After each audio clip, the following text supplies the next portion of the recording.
সকালে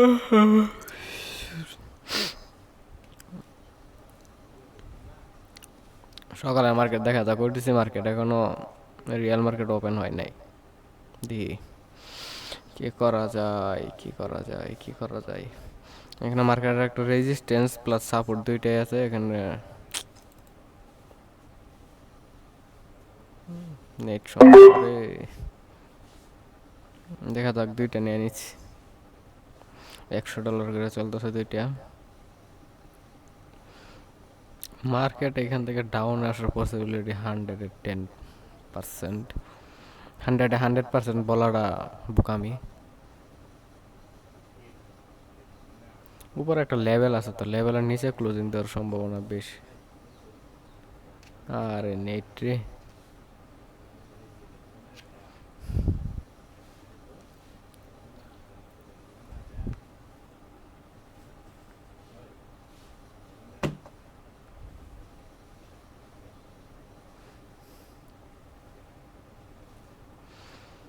প্রফিট হয়ে গেছে এটা। এখান থেকে মার্কেট আবার রিভার্স নিতেছে।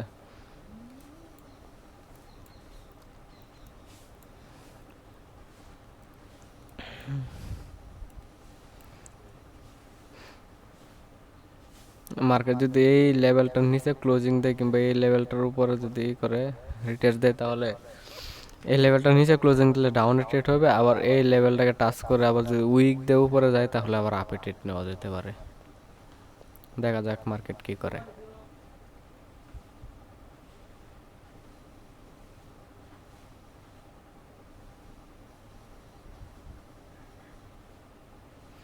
ডাউনে ট্রেড নেওয়া যেতেই পারে।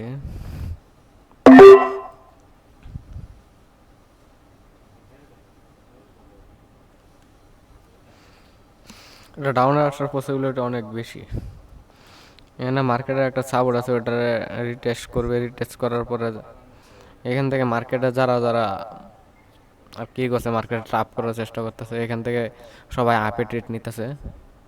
কিন্তু মার্কেট এখানে ডাউনে আসার পরে এখানে ক্লোজিং দেওয়ার সম্ভাবনা আছে, এই পর্যন্ত আসার সম্ভাবনা আছে। দেখা যাক কি হয়। হ্যাঁ, বাইনারি ট্রেডিংয়ে ভাই এত কিছু লাগে না, সামান্য লজিকগুলো জানলি ভাই। এত লজিক বাইনারিতে লাগে না। ফরেক্স হইলে ওটা আলাদা বিষয়। ফরেক্সের মধ্যে প্রাইজ অ্যাকশন আছে, ফান্ডামেন্টাল অ্যানালাইসিস আছে, অনেক কিছু।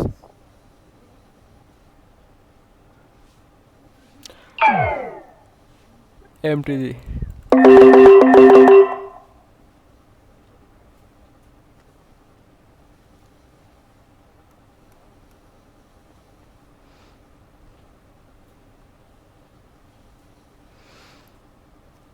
দেখা যাক। প্রথমে 3টা লস গেছিল, এখন কয়টা নিচে জানি না, 7টা।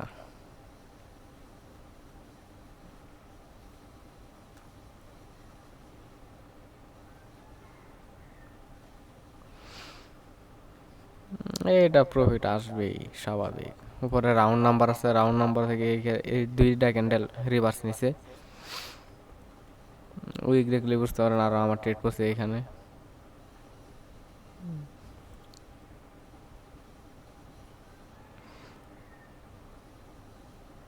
5 4 3 2 1 0। দিস ইজ লজিক ভাই।